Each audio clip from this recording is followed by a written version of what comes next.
Chapter 2, Part 2 of The Metamorphosis by Franz Kafka. On one occasion, about 1 month had already gone by since Gregor's transformation, and there was now no particular reason any more for his sister to be startled at Gregor's appearance. She arrived a little earlier than usual, and came upon Gregor as he was still looking out the window, immobile, and well positioned to frighten someone. It would not have come as a surprise to Gregor if she had not come in, since his position was preventing her from opening the window immediately. But she not only did not step inside, she even retreated and shut the door. A stranger really might have concluded from this that Gregor had been lying in wait for her and wanted to bite her. Of course, Gregor immediately concealed himself under the couch, but he had to wait until the noon meal before his sister returned, and she seemed much less calm than usual. From this he realized that his appearance was constantly intolerable to her, and must remain intolerable in future, and that she really had to exert a lot of self-control not to run away from a glimpse of only the small part of his body which stuck out from under the couch. In order to spare her even this sight, one day he dragged the sheet on his back and onto the couch. This task took him 4 hours, and arranged it in such a way that he was now completely concealed, and his sister, even if she bent down, could not see him. If this sheet was not necessary as far as she was concerned, then she could remove it, for it was clear enough that Gregor could not derive any pleasure from isolating himself away so completely. But she left the sheet just as it was, and Gregor believed he even caught a look of gratitude when, on one occasion, he carefully lifted up the sheet a little with his head to check, as his sister took stock of the new arrangement. In the first 2 weeks his parents could not bring themselves to visit him, and he often heard how they fully acknowledged his sister's present work, whereas earlier they had often got annoyed at his sister because she had seemed to them a somewhat useless young woman. However, now both his father and his mother often waited in front of Gregor's door while his sister cleaned up inside. And as soon as she came out, she had to explain in detail how things looked in the room, what Gregor had eaten, how he had behaved this time, and whether perhaps a slight improvement was perceptible. In any event, his mother comparatively soon wanted to visit Gregor, but his father and his sister restrained her, at first with reasons which Gregor listened to very attentively and which he completely endorsed. Later, however, they had to hold her back forcefully, and when she then cried, "Let me go to Gregor, he's my unlucky son. Don't you understand that I have to go to him?" And Gregor then thought that perhaps it would be a good thing if his mother came in, not every day, of course, but maybe once a week. She understood everything much better than his sister, who, in spite of her courage, was still a child, and, in the last analysis, had perhaps undertaken such a difficult task only out of childish recklessness. Gregor's wish to see his mother was soon realized. While during the day Gregor, out of consideration for his parents, did not want to show himself by the window, he couldn't crawl around very much on the few square meters of the floor. He found it difficult to bear lying quietly during the night, and soon eating no longer gave him the slightest pleasure. So, for diversion, he acquired the habit of crawling back and forth across the walls and ceiling. He was especially fond of hanging from the ceiling. The experience was quite different from lying on the floor. It was easier to breathe. A slight vibration went through his body, and in the midst of the almost happy amusement which Gregor found up there, it could happen that, to his own surprise, he let go and hit the floor. However, now he naturally controlled his body quite differently, and he did not injure himself in such a great fall.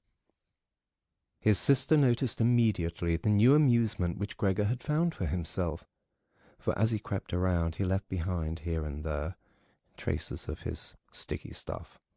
And so she got the idea of making Gregor's creeping around as easy as possible, and thus of removing the furniture which got in the way.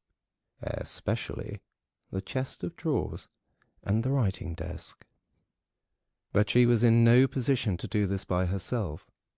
She did not dare to ask her father to help, and the servant girl would certainly not have assisted her, for although this girl, about 16 years old, had courageously remained since the dismissal of the previous cook, she had begged for the privilege of being allowed to stay permanently confined to the kitchen, and of having to open the door only in answer to a special summons. Thus his sister had no other choice but to involve his mother while his father was absent. His mother approached Gregor's room with cries of excited joy, but she fell silent at the door. Of course, his sister first checked whether everything in the room was in order. Only then did she let her mother walk in. In great haste, Gregor had drawn the sheet down even further and wrinkled it more. The whole thing really looked just like a coverlet thrown carelessly over the couch. On this occasion Gregor held back from spying out from under the sheet. Thus he refrained from looking at his mother this time, and was just happy that she had come. "Come on, he's not visible," said his sister, and evidently led his mother by the hand. Now Gregor listened as these two weak women shifted the still heavy old chest of drawers from its position, and as his sister constantly took on herself the greater part of the work, without listening to the warnings of his mother, who was afraid that she would strain herself. The work lasted a long time. After about a quarter of an hour had already gone by, his mother said it would be better if they left the chest of drawers where it was, because, in the first place, it was too heavy, they would not be finished before his father's arrival, and leaving the chest of drawers in the middle of the room would block all Gregor's pathways, but, in the second place, they could not be certain that Gregor would be pleased with the removal of the furniture. To her the reverse seemed to be true. The sight of the empty walls pierced her right to the heart, and why should Gregor not feel the same, since he had been accustomed to the room furnishings for a long time, and in an empty room would feel himself abandoned? And it is not the case, his mother concluded very quietly, almost whispering, as if she wished to prevent Gregor, whose exact location she really didn't know, from hearing even the sound of her voice, for she was convinced that he did not understand her words. And isn't it a fact that by removing the furniture we're showing that we're giving up all hope of any improvement, and are leaving him to his own resources without any consideration? I think it would be best if we tried to keep the room exactly in the condition it was in before, so that when Gregor returns to us, he finds everything unchanged and can forget the intervening time all the more easily." As he heard his mother's words, Gregor realized that the lack of all immediate human contact, together with the monotonous life surrounded by the family over the course of these 2 months, must have confused his understanding, because otherwise he couldn't explain to himself how he, in all seriousness, could have been so keen to have his room emptied. Was he really eager to let the warm room, comfortably furnished with pieces he had inherited, be turned into a cavern in which he would, of course, then be able to crawl about in all directions without disturbance, but at the same time with a quick and complete forgetting of his human past as well? Was he then at this point already on the verge of forgetting? And was it only the voice of his mother, which he had not heard for a long time, that had aroused him? Nothing was to be removed. Everything must remain. In his condition he could not function without the beneficial influences of his furniture, and if the furniture prevented him from carrying out his senseless crawling about all over the place, then there was no harm in that, but rather a great benefit. But his sister unfortunately thought otherwise. She had grown accustomed, certainly not without justification so far as the discussion of matters concerning Gregor was concerned, to act as a special expert with respect to their parents. And so now the mother's advice was, for his sister, sufficient reason to insist on the removal, not only of the chest of drawers and the writing desk, which were the only items she had thought about at first, but also of all the furniture, with the exception of the indispensable couch. Of course, it was not only childish defiance and her recent very unexpected and hard-won self-confidence which led her to this demand. She had also actually observed that Gregor needed a great deal of room to creep about. The furniture, on the other hand, as far as one could see, was not of the slightest use. But perhaps the enthusiastic sensibility of young women of her age also played a role. This feeling sought release at every opportunity, and with it, Greta now felt tempted to want to make Gregor's situation even more terrifying, so that then she would be able to do even more for him than now. For surely no one except Greta would ever trust themselves to enter a room in which Gregor ruled the empty walls all by himself.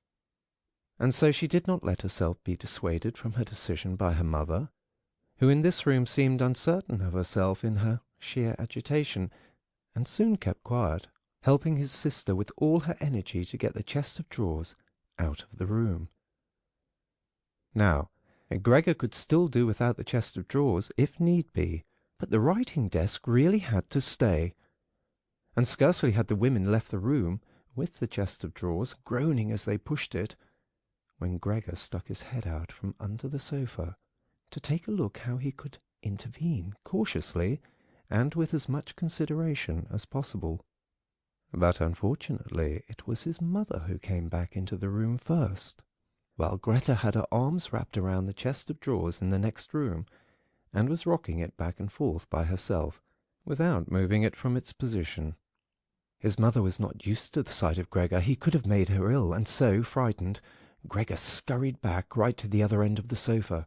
But he could no longer prevent the sheet from moving forward a little. That was enough to catch his mother's attention. She came to a halt, stood still for a moment, and then went back to Greta. Although Gregor kept repeating to himself over and over that really nothing unusual was going on, that only a few pieces of furniture were being rearranged, he soon had to admit to himself that the movements of the women to and fro, their quiet conversations, and the scratching of the furniture on the floor affected him like a great swollen commotion on all sides, and so firmly was he pulling in his head and legs and pressing his body into the floor, he had to tell himself unequivocally that he wouldn't be able to endure all this much longer. They were cleaning out his room, taking away from him everything he cherished. They had already dragged out the chest of drawers in which the fret saw and the other tools were kept, and they were now loosening the writing desk, which was fixed tight to the floor, the desk on which he, as a business student, a school student, indeed even as an elementary school student, had written out his assignments. At that moment he really didn't have any more time to check the good intentions of the two women, whose existence he had in any case almost forgotten, because in their exhaustion they were working really silently, and the heavy stumbling of their feet was the only sound to be heard. And so he scuttled out. The women were just propping themselves up on the writing desk in the next room to take a breather, changing the direction of his path 4 times. He really didn't know what he should rescue first. Then he saw hanging conspicuously on the wall, which was otherwise already empty, the picture of the woman dressed in nothing but fur. He quickly scurried up over to it and pressed himself against the glass which held it in place, and which made his hot abdomen feel good. At least this picture, which Gregor at the moment completely concealed, surely no one would now take away. He twisted his head towards the door of the living room to observe the women as they came back in. They had not allowed themselves very much rest, and were coming back right away. Greta had placed her arm around her mother and held her tightly. "So what shall we take now?" said Greta, and looked around her. Then her glance met Gregor's from the wall. She kept her composure only because her mother was there. She bent her face towards her mother in order to prevent her from looking around, and said, although in a trembling voice and too quickly, "Come, wouldn't it be better to go back in the living room for just another moment?" Greta's purpose was clear to Gregor. She wanted to bring his mother to a safe place, and then chase him down from the wall. Well, let her just try it. He squatted on the picture and did not hand it over. He would sooner spring into Greta's face. But Greta's words had immediately made the mother very uneasy. She walked to the side, caught sight of the enormous brown splotch on the flowered wallpaper, and, before she became truly aware that what she was looking at was Gregor, screamed out in a high-pitched, raw voice, "Oh God! Oh God!" and fell with outstretched arms, as if she was surrendering everything, down onto the couch, and lay there, motionless. "Gregor, you—" cried out his sister with a raised fist and an urgent glare. Since his transformation, these were the first words which she had directed right at him. She ran into the room next door to bring some spirits or other with which she could revive her mother from her fainting spell. Gregor wanted to help as well. There was time enough to save the picture, but he was stuck fast on the glass and had to tear himself loose forcefully. Then he also scurried into the next room as if he could give his sister some advice, as in earlier times. But then he had to stand there idly behind her while she rummaged among various small bottles. Still, she was frightened when she turned around. A bottle fell onto the floor and shattered. A splinter of glass wounded Gregor in the face. Some corrosive medicine or other dripped over him.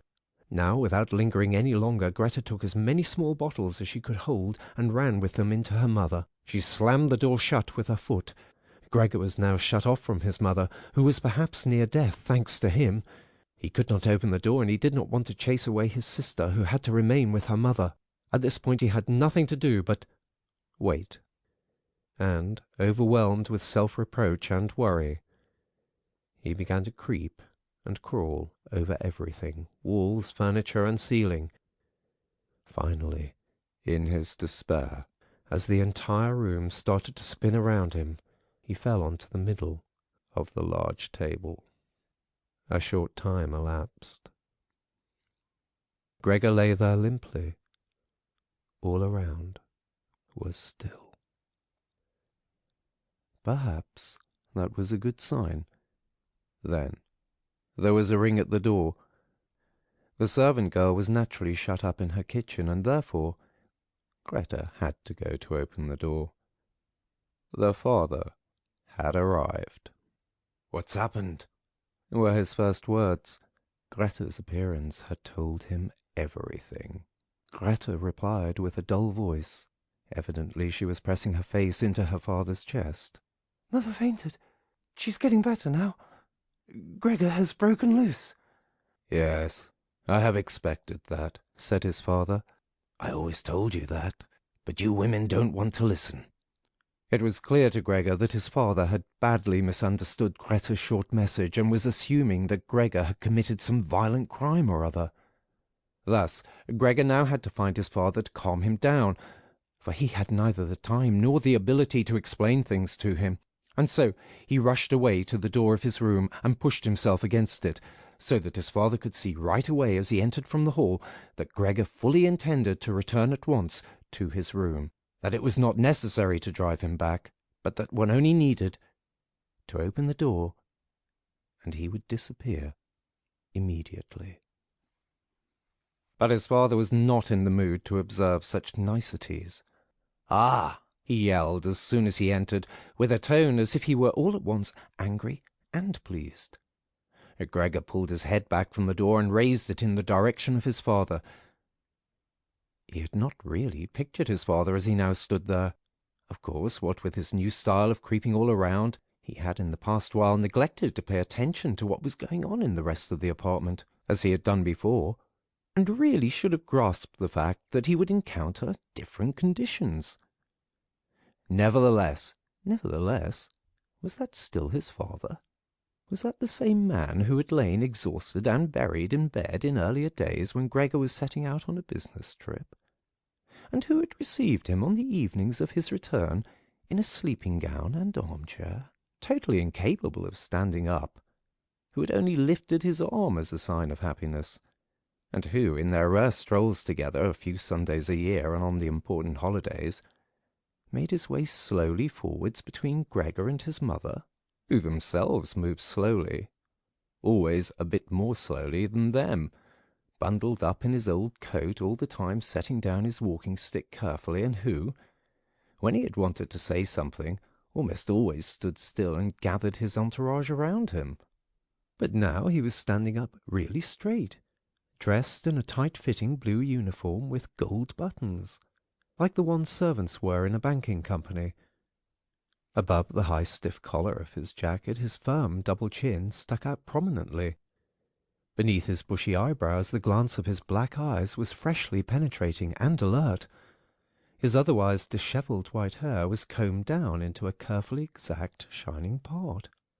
He threw his cap, on which a gold monogram, apparently the symbol of the bank, was affixed in an arc across the entire room onto the sofa, and moved, throwing back the edge of the long coat of his uniform, with his hands in his trouser pockets, and a grim face, right up to Gregor. He really didn't know what he had in mind, but he raised his foot uncommonly high anyway, and Gregor was astonished at the gigantic size of the sole of his boot. However, he did not linger on that point, for he knew from the first day of his new life that, as far as he was concerned, his father considered the greatest force the only appropriate response. And so he scurried away from his father, stopped when his father remained standing, and scampered forward again when his father merely stared. In this way they made their way around the room repeatedly, without anything decisive taking place. In fact, because of the slow pace, it didn't look like a chase. Gregor remained on the floor for the time being, especially since he was afraid that his father could take a flight up onto the wall or the ceiling as an act of real malice. In any event, Gregor had to tell himself that he couldn't keep up this running around for a long time, because whenever his father took a single step, he had to go through an enormous number of movements. Already he was starting to suffer from a shortage of breath, just as in his earlier days when his lungs had been quite unreliable. As he now staggered around in this way in order to gather all his energies for running, hardly keeping his eyes open and feeling so listless that he had no notion at all of any escape other than by running, and had almost forgotten that the walls were available to him, although they were obstructed by carefully carved furniture full of sharp points and spikes. At that moment something or other thrown casually flew down close by and rolled in front of him. It was an apple. Immediately a second one flew after it. Gregor stood still in fright. Further running away was useless, for his father had decided to bombard him. From the fruit bowl on the sideboard his father had filled his pockets, and now, without for the moment taking accurate aim, he was throwing apple after apple. These small red apples rolled around on the floor as if electrified, and collided with each other. A weakly thrown apple grazed Gregor's back, but skidded off harmlessly. However, another thrown immediately after that one drove into Gregor's back really hard. Gregor wanted to drag himself off, as if the unexpected and incredible pain would go away if he changed his position. But he felt as if he was nailed in place and lay stretched out, completely confused in all his senses. Only with his final glance did he notice how the door of his room was pulled open, and how, right in front of his sister, who was yelling, his mother ran out in her undergarments, for his sister had undressed her in order to give her some freedom to breathe in her fainting spell, and how his mother then ran up to his father. On the way, her tied-up skirts slipped towards the floor, one after the other, and how, tripping over her skirts, she hurled herself onto his father and, throwing her arms around him, in complete union with him. But at this moment Gregor's powers of sight gave way, as her hands reached to the back of his father's head, and she begged him to spare Gregor's life. End of Chapter 2. Chapter 3. Gregor's serious wound, from which he suffered for over a month. Since no one ventured to remove the apple, it remained in his flesh as a visible reminder, seemed by itself to have reminded the father that, in spite of his present unhappy and hateful appearance, Gregor was a member of the family, something one should not treat as an enemy, and that it was a requirement of family duty to suppress one's aversion and to endure. Nothing else, just endure. And if through his wound Gregor had now apparently lost for good his ability to move, and for the time being needed many, many minutes to crawl across his room, like an aged invalid, so far as creeping up high was concerned, that was unimaginable. Nevertheless, for this worsening of his condition, in his opinion, he did get completely satisfactory compensation, because every day, towards evening, the door to the living-room, which he was in the habit of keeping a sharp eye on even 1 or 2 hours beforehand, was opened, so that he, lying down in the darkness of his room, invisible from the living room, could see the entire family at the illuminated table and listen to their conversation, to a certain extent, with their common permission, a situation quite different from what had happened before. Of course, it was no longer the animated social interaction of former times, which Gregor, in small hotel rooms, had always thought about with a certain longing, when, tired out, he had had to throw himself into the damp bedclothes. For the most part, what went on now was very quiet.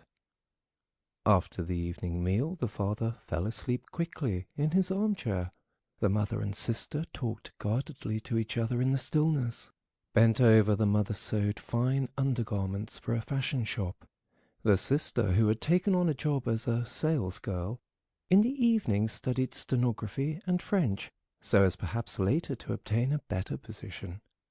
Sometimes the father woke up and, as if he was quite ignorant that he had been asleep, said to the mother, "How long have you been sewing today?"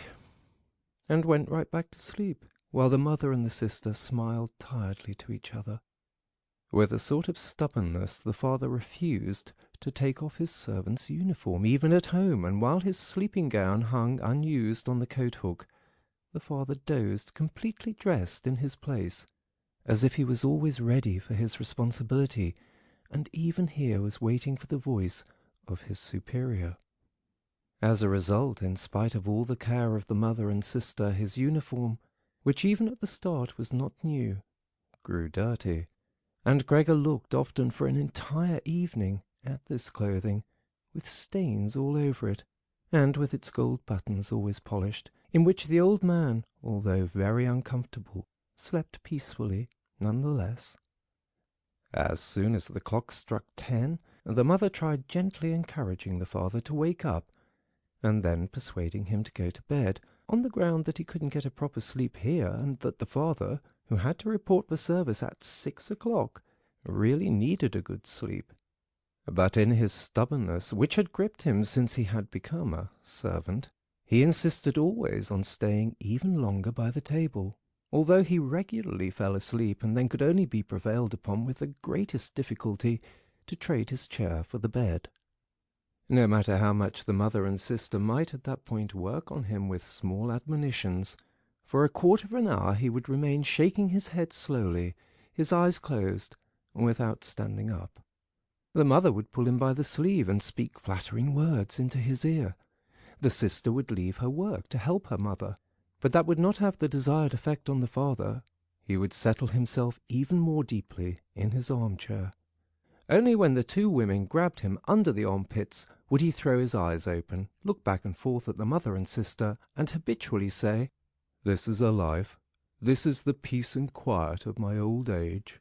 And, propped up by both women, he would heave himself up elaborately, as if for him it was the greatest trouble, allow himself to be led to the door by the women, wave them away there, and proceed on his own from there, while the mother quickly threw down her sewing implements, and the sister her pen, in order to run after the father and help him some more.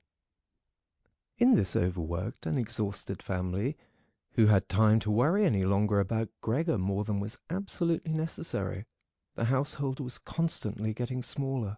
The servant girl was now let go. A huge, bony cleaning woman with white hair flying all over her head came in the morning and evening to do the heaviest work. The mother took care of everything else in addition to her considerable sewing work. It even happened that various pieces of family jewellery, which previously the mother and sister had been overjoyed to wear on social and festive occasions, were sold, as Gregor found out in the evening from the general discussion of the prices they had fetched. But the greatest complaint was always that they could not leave this apartment, which was too big for their present means, since it was impossible to imagine how Gregor might be moved. But Gregor fully realized that it was not just consideration for him which was preventing a move, for he could have been transported easily in a suitable box, with a few air holes. The main thing holding the family back from a change in living quarters was far more their complete hopelessness, and the idea that they had been struck by a misfortune like no one else in their entire circle of relatives and acquaintances. What the world demands of poor people, they now carried out to an extreme degree. The father brought breakfast to the petty officials at the bank. The mother sacrificed herself for the undergarments of strangers. The sister behind her desk was at the beck and call of customers. But the family's energies did not extend any further, and the wound in his back began to pain Gregor all over again, when now mother and sister, after they had escorted the father to bed, came back, let their work lie, moved close together, and sat cheek to cheek, and when his mother would now say, pointing to Gregor's room, "Close the door, Greta," and when Gregor was again in the darkness, while close by, the women mingled their tears or, quite dry-eyed, stared at the table. Gregor spent his nights and days with hardly any sleep. Sometimes he thought that the next time the door opened, he would take over the family arrangements just as he had earlier. In his imagination appeared again, after a long time, his employer and supervisor and the apprentices, the excessively spineless custodian, 2 or 3 friends from other businesses, a chambermaid from a hotel in the provinces, a loving fleeting memory, a female cashier from a hat shop whom he had seriously but too slowly courted. They all appeared mixed in with strangers or people he had already forgotten, but instead of helping him and his family, they were all unapproachable, and he was happy to see them disappear. But then he was in no mood to worry about his family. He was filled with sheer anger over the wretched care he was getting, even though he couldn't imagine anything which he might have an appetite for. Still, he made plans about how he could take from the larder what he at all account deserved, even if he wasn't hungry. Without thinking any more about how they might be able to give Gregor special pleasure, the sister now kicked some food or other very quickly into his room in the morning and at noon, before she ran off to her shop.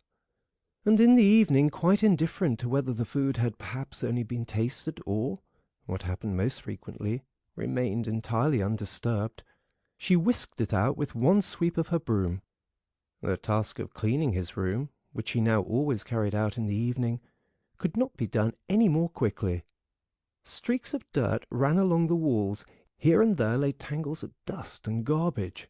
At first, when his sister arrived, Gregor positioned himself in a particularly filthy corner, in order with this posture to make something of a protest. But he could have well stayed there for weeks without his sister changing her ways.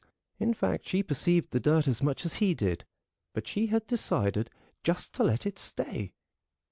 In this business, with a touchiness which was quite new to her, and which had generally taken over the entire family, she kept watch to see that the cleaning of Gregor's room remained reserved for her.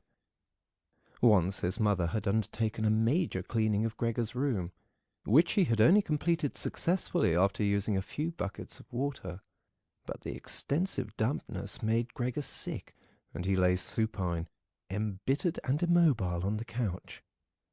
However, the mother's punishment was not delayed for long, for in the evening the sister had hardly observed the change in Gregor's room before she ran into the living-room, mightily offended, and, in spite of her mother's hand lifted high in entreaty, broke out in a fit of crying. Her parents, the father had of course woken up with a start in his armchair, at first looked at her astonished and helpless, until they started to get agitated. Turning to his right, the father heaped reproaches on the mother that she was not to take over the cleaning of Gregor's room from the sister, and, turning to his left, he shouted at the sister that she would no longer be allowed to clean Gregor's room ever again, while the mother tried to pull the father, beside himself in his excitement, into the bedroom. The sister, shaken by her crying fit, pounded on the table with her tiny fists, and Gregor hissed at all this, angry that no one thought about shutting the door and sparing him the sight of this commotion. But even when the sister, exhausted from her daily work, had grown tired of caring for Gregor as she had before, Even then the mother did not have to come at all on her behalf, and Gregor did not have to be neglected, for now the cleaning woman was there.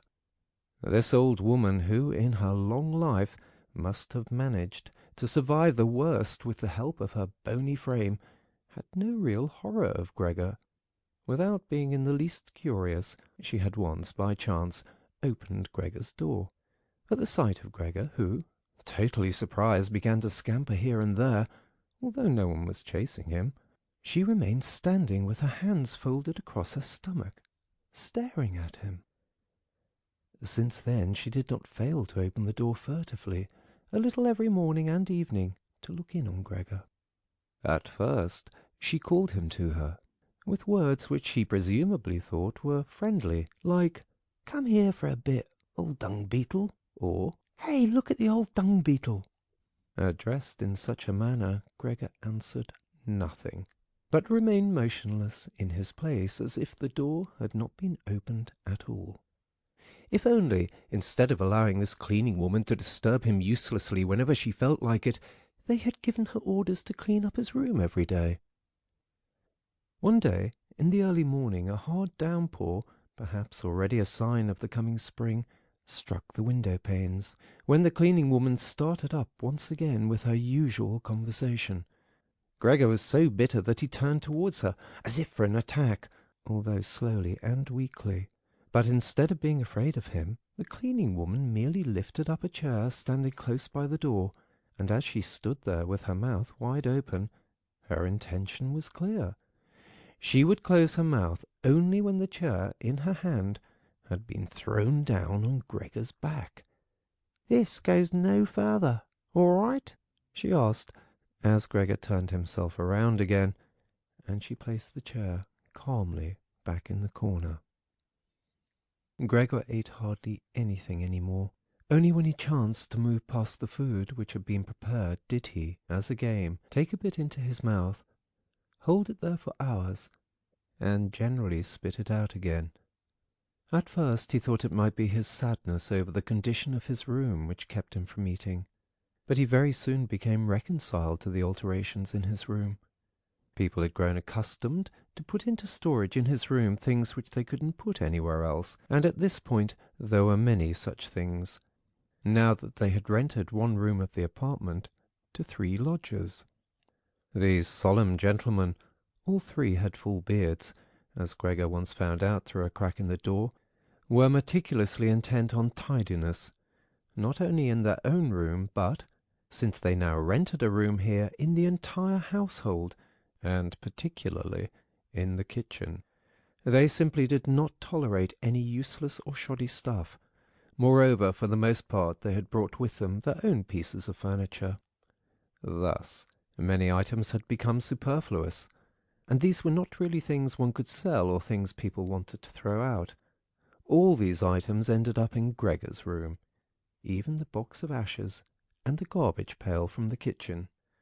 The cleaning woman, always in a hurry, simply flung anything that was momentarily useless into Gregor's room. Fortunately, Gregor generally saw only the relevant object and the hand which held it. The cleaning woman, perhaps, was intending, when time and opportunity allowed, to take the stuff out again, or to throw everything out all at once. But in fact the things remained lying there, wherever they had ended up, at the first throw, unless Gregor squirmed his way through the accumulation of junk and moved it. At first he was forced to do this, because otherwise there was no room for him to creep around, but later he did it with a growing pleasure, although after such movements, tired to death and feeling wretched, he didn't budge for hours. Because the lodgers sometimes also took their evening meal at home in the common living-room, the door to the living-room stayed shut on many evenings. But Gregor had no trouble at all going without the open door. Already on many evenings when it was open, he had not availed himself of it, but, without the family noticing, was stretched out in the darkest corner of his room. However, once the cleaning woman had left the door to the living-room slightly ajar, and it remained open even when the lodgers came in the evening, and the lights were put on. They sat down at the head of the table, where in earlier days the mother, the father, and Gregor had eaten, unfolded their serviettes, and picked up their knives and forks. The mother immediately appeared in the door with a dish of meat, and right behind her the sister with a dish piled high with potatoes. The food gave off a lot of steam. The gentlemen lodgers bent over the plate set before them, as if they wanted to check it before eating. And in fact the one who sat in the middle, for the other two he seemed to serve as the authority, cut off a piece of meat still on the plate, obviously to establish whether it was sufficiently tender, and whether or not something should be shipped back to the kitchen. He was satisfied, and mother and sister, who looked on in suspense, began to breathe easily and to smile. The family itself ate in the kitchen. In spite of that, before the father went into the kitchen, he came into the room and, with a single bow, cap in hand, made a tour of the table. The lodgers rose up collectively and murmured something in their beards. Then, when they were alone, they ate almost in complete silence. It seemed odd to Gregor that, out of all the many different sorts of sounds of eating, what was always audible was their chewing teeth, as if by that Gregor should be shown that people needed their teeth to eat, and that nothing could be done even with the most handsome toothless jawbone. "I really do have an appetite," Gregor said to himself sorrowfully, "but not for these things. How these lodgers stuff themselves! And I am dying." On this very evening, the violin sounded from the kitchen. Gregor didn't remember hearing it at all through this period. The lodgers had already ended their night meal. The middle one had pulled out a newspaper and had given each of the other two a page, and they were now leaning back, reading and smoking. When the violin started playing, they became attentive, got up, and went on tiptoe to the hall door, at which they remained standing, pressed up against one another. They must have been audible from the kitchen, because the father called out, "Perhaps the gentlemen don't like the playing. It can be stopped at once." "On the contrary," stated the lodger in the middle, "might the young woman not come into us and play in the room here, where it is really much more comfortable and cheerful?" "Oh, thank you," cried out the father, as if he were the one playing the violin. The men stepped back into the room and waited. Soon the father came with the music stand, the mother with the sheet music, and the sister with the violin. The sister calmly prepared everything for the recital. The parents, who had never previously rented a room and therefore exaggerated their politeness to the lodgers, dared not sit on their own chairs. The father leaned against the door, his right hand stuck between two buttons of his buttoned-up uniform. The mother, however, accepted a chair offered by one lodger. Since she let the chair sit where the gentleman had chanced to put it, she sat to one side in a corner. The sister began to play. The father and mother, one on each side, followed attentively the movements of her hands. Attracted by the playing, Gregor had ventured to advance a little further forward, and his head was already in the living-room. He scarcely wondered about the fact that recently he had had so little consideration for the others. Earlier this consideration had been something he was proud of, and for that very reason he would have had, at this moment, more reason to hide away, because as a result of the dust which lay all over his room and flew around with the slightest movement, he was totally covered in dirt. On his back and his sides he carted around with him dust, threads, hair, and remnants of food. His indifference to everything was much too great for him to lie on his back and scour himself on the carpet, as he had often done earlier during the day. In spite of his condition, he had no timidity about inching forward a bit on the spotless floor of the living-room. In any case, no one paid him any attention. The family was all caught up in the violin-playing. The lodgers, by contrast, who for the moment had placed themselves, hands in their trouser pockets, behind the music-stand, much too close to the sister, so that they could all see the sheet music, something that must certainly bother the sister, soon drew back to the window, conversing in low voices with bowed heads, where they remained, worriedly observed by his father. It now seemed really clear that, having assumed that they were to hear a beautiful or entertaining violin recital, they were disappointed, and were allowing their peace and quiet to be disturbed only out of politeness. The way in which they all blew smoke from their cigars out of their noses and mouths, in particular, led one to conclude that they were very irritated. And yet his sister was playing so beautifully. Her face was turned to the side, her gaze followed the score intently and sadly. Gregor crept forward still a little further, keeping his head close against the floor in order to be able to catch her gaze if possible. Was he an animal that music so captivated him? For him, it was as if the way to the unknown nourishment he craved was revealing itself. He was determined to press forward, right to his sister, to tug at her dress, and to indicate to her in this way that she might still come with her violin into his room. Because here no one valued the recital as he wanted to value it. He did not wish to let her go from his room any more, at least not as long as he lived. His frightening appearance would for the first time become useful to him. He wanted to be at all the doors of his room simultaneously and snarl back at the attackers. However, his sister should not be compelled, but would remain with him voluntarily. She would sit next to him on the sofa, bend down her ear to him, and he would then confide in her that he firmly intended to send her to the conservatory, and that, if his misfortune had not arrived in the interim, he would have declared all of this last Christmas. Had Christmas really already come and gone? And would have brooked no argument. After this explanation his sister would break out in tears of emotion, and Gregor would lift himself up to her armpit and kiss her throat, which she, from the time she started going to work, had left exposed without a band or a collar. "Mr. Samsa," called out the middle lodger to the father, and, without uttering a further word, pointed his index finger at Gregor as he was moving slowly forward.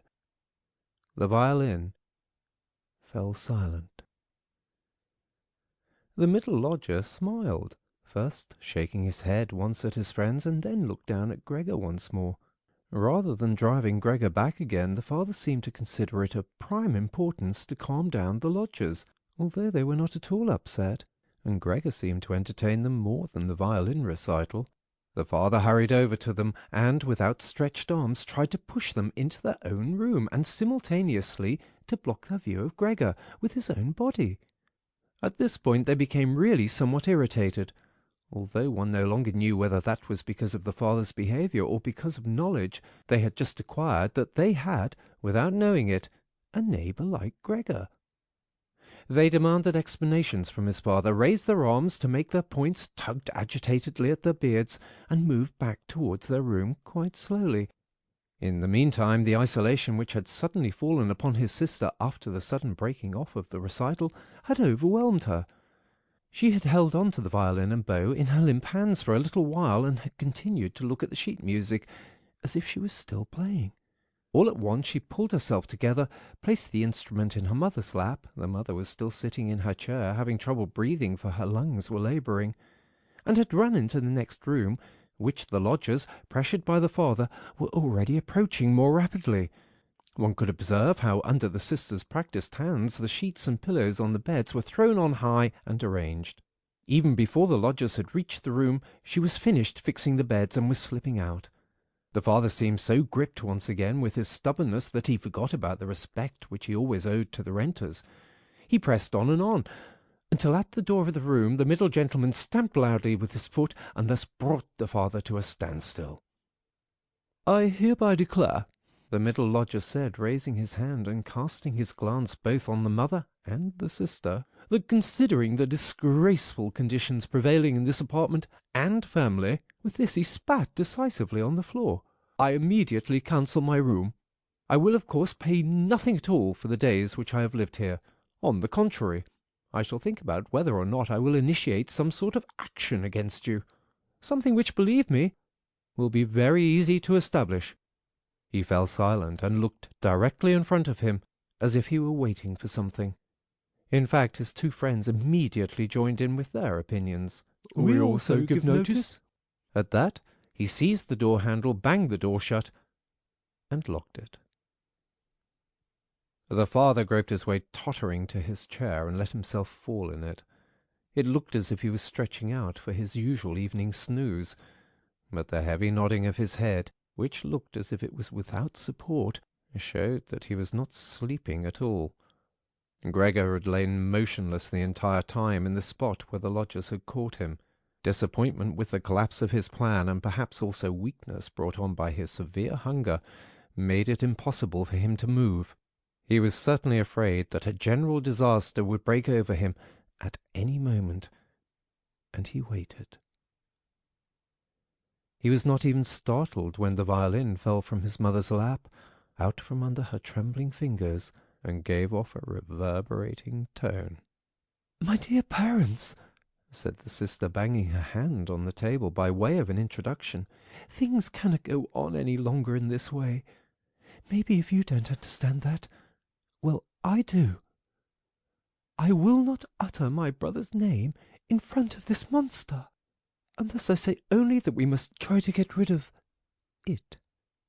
We have tried what is humanly possible to take care of it and to be patient. I believe that no one can criticize us in the slightest." "She is right in 1,000 ways," said the father to himself.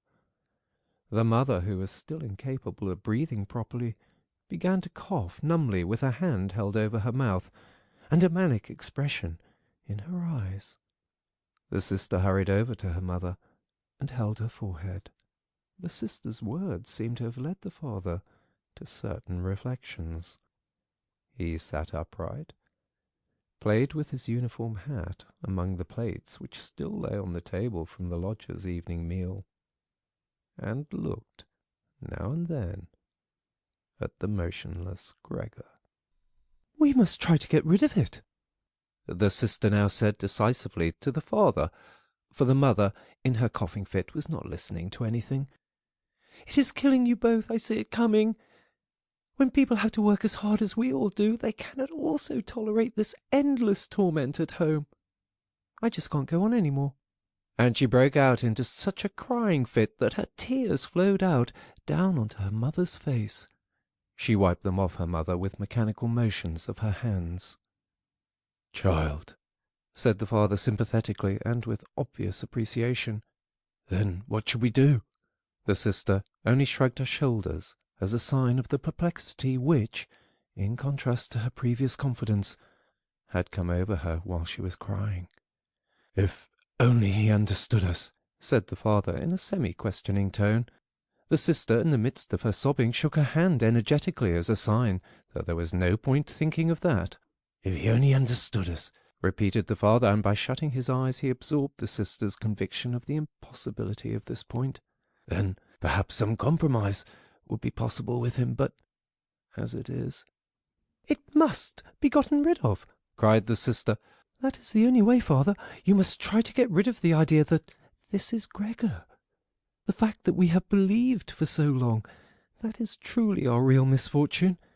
If it were Gregor, he would have long ago realized that a communal life among human beings is not possible with such an animal, and would have gone away voluntarily. Then we would not have a brother, but we could go on living and honor his memory. But this animal plagues us. It drives away the lodgers, will obviously take over the entire apartment, and leave us to spend the night in the alley. Just look, father," she suddenly cried out, "he's already starting up again." With a fright which was totally incomprehensible to Gregor, the sister even left the mother, pushed herself away from her chair as if she would sooner sacrifice her mother than remain in Gregor's vicinity, and rushed behind her father, who, excited merely by her behaviour, also stood up and half raised his arms in front of the sister as though to protect her. But Gregor did not have any notion of wishing to create problems for anyone, and certainly not for his sister. He had just started to turn himself around in order to creep back into his room, quite a startling sight, since, as a result of his suffering condition, he had to guide himself through the difficulty of turning around with his head, in the process lifting and banging it against the floor several times. He paused and looked around. His good intentions seemed to have been recognized. The fright had only lasted for a moment. Now they looked at him in silence and sorrow. His mother lay in her chair with her legs stretched out and pressed together. Her eyes were almost shut from weariness. The father and sister sat next to one another. The sister had set her hands around the father's neck. "Now perhaps I can actually turn myself around," thought Gregor, and began the task again. He couldn't stop puffing at the effort and had to rest now and then. Besides, no one was urging him on. It was all left to him on his own. When he had completed turning around, he immediately began to wander straight back. He was astonished at the great distance which separated him from his room, and did not understand in the least how, in his weakness, he had covered the same distance a short time before, almost without noticing it. Constantly intent only on creeping along quickly, he hardly paid any attention to the fact that no word or cry from his family interrupted him. Only when he was already in the door did he turn his head, not completely, because he felt his neck growing stiff. At any rate, he saw that behind him nothing had changed, only the sister was standing up. His last glimpse brushed over the mother, who was now completely asleep. Hardly was he inside his room when the door was pushed shut very quickly, bolted fast, and barred. Gregor was startled by the sudden commotion behind him, so much so that his little limbs bent double under him. It was his sister who had been in such a hurry. She had stood up right away, had waited, and had then sprung forward nimbly. Gregor had not heard anything of her approach. She cried out, "Finally!" to her parents, as she turned the key in the lock. "What now?" Gregor asked himself, and looked around him in the darkness. He soon made the discovery that he could no longer move at all. He was not surprised at that. On the contrary, it struck him as unnatural that up to this point he had really been able to move around with these thin little legs. Besides, he felt relatively content. True, he had pains throughout his entire body, but it seemed to him that they were gradually becoming weaker and weaker, and would finally go away completely. The rotten apple in his back, and the inflamed surrounding area, entirely covered with white dust, he hardly noticed. He remembered his family with deep feelings of love. In this business, his own thought that he had to disappear was, if possible, even more decisive than his sister's. He remained in this state of empty and peaceful reflection until the tower clock struck 3 o'clock in the morning. From the window he witnessed the beginning of a general dawning outside.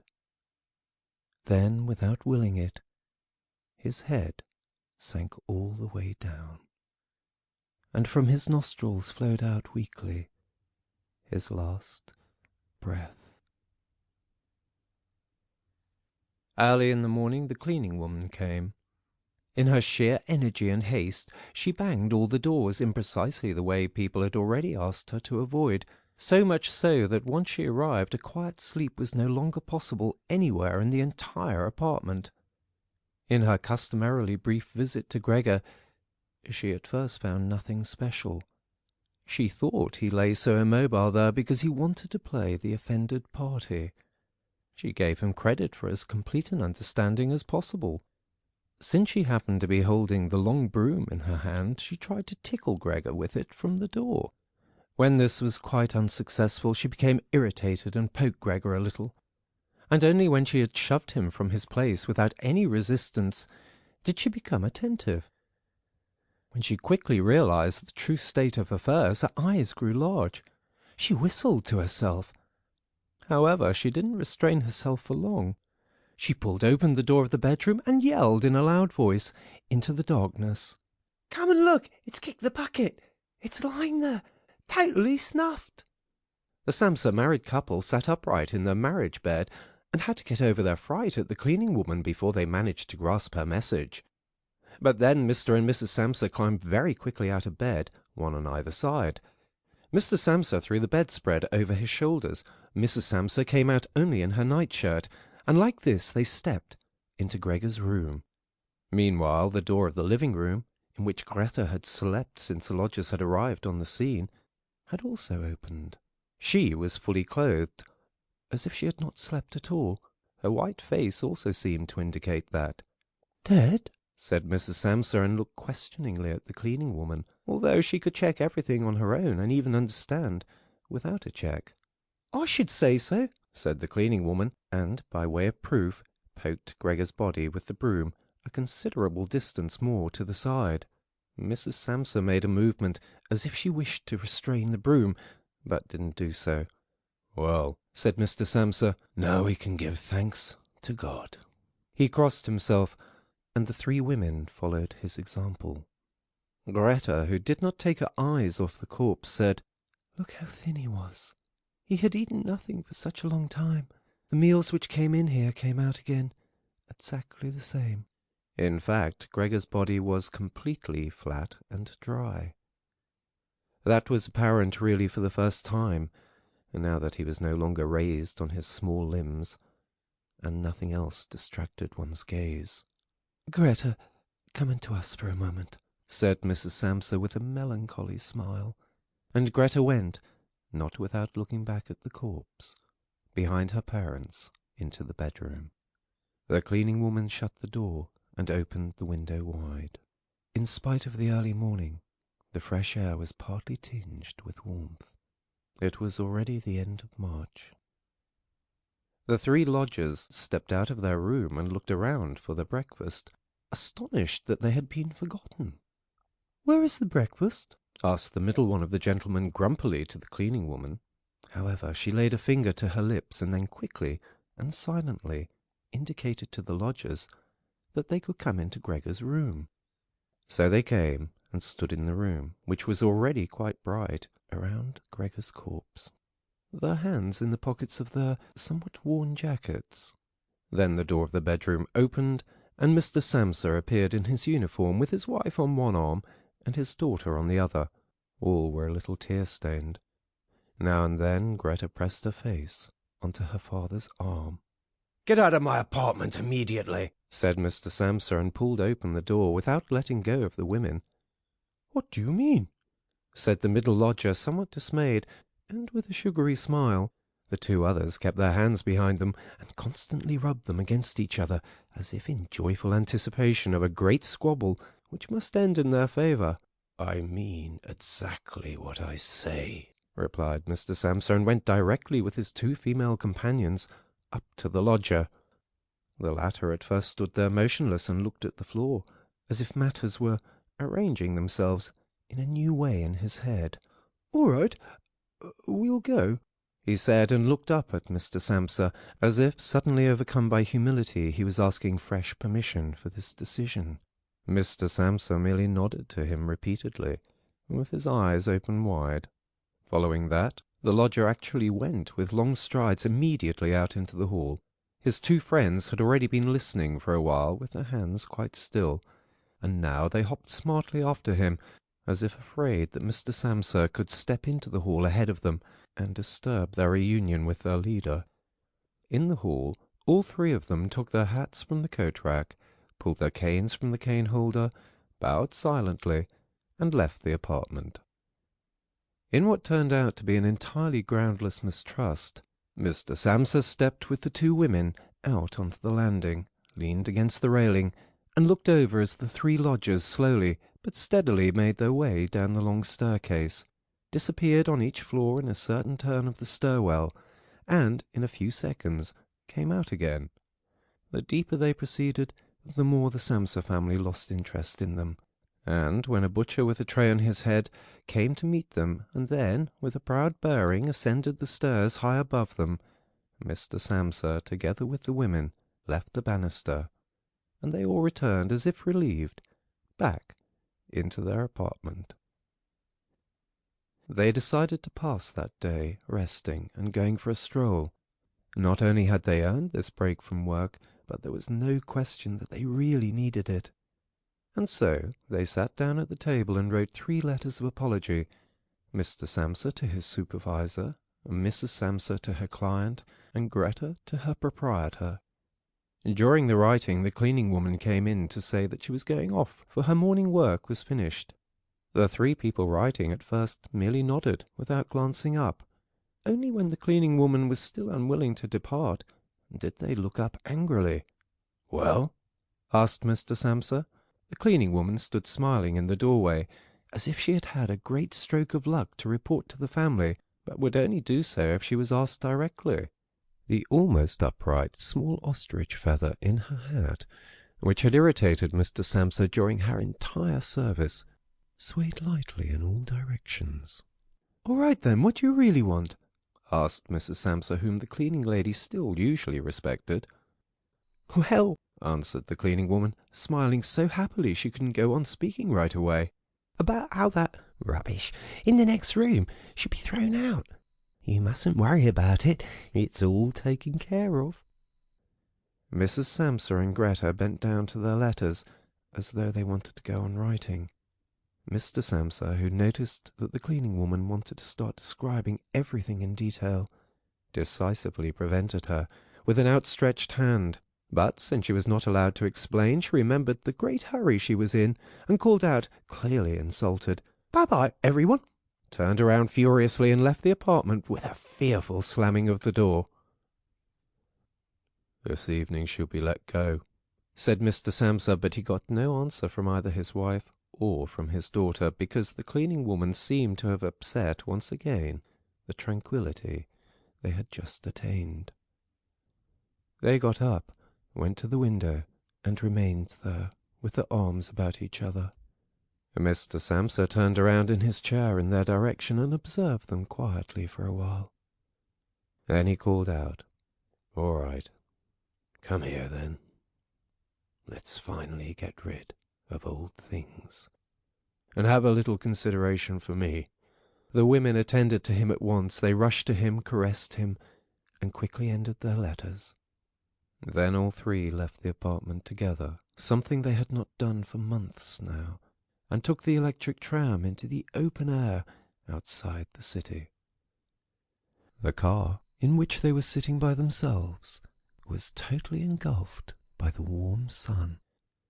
Leaning back comfortably in their seats, they talked to each other about future prospects, and they discovered that on closer observation these were not bad at all, for the three of them had employment about which they had not really questioned each other at all, which was extremely favourable and with especially promising prospects. The greatest improvement in their situation at this moment, of course, had to come from a change of dwelling. Now they wanted to rent an apartment, smaller and cheaper, but better suited, and generally more practical than the present one, which Gregor had found. While they amused themselves in this way, it struck Mr. and Mrs. Samsa almost at the same moment how their daughter, who was getting more animated all the time, had blossomed recently, in spite of all the troubles which had made her cheeks pale, into a beautiful and voluptuous young woman. Growing more silent, and almost unconsciously understanding each other in their glances, they thought that the time was now at hand to seek out a good, honest man for her. And it was something of a confirmation of their new dreams and good intentions when, at the end of their journey, their daughter got up first and stretched her young body. End of The Metamorphosis by Franz Kafka. Reading by David Lewis Richardson.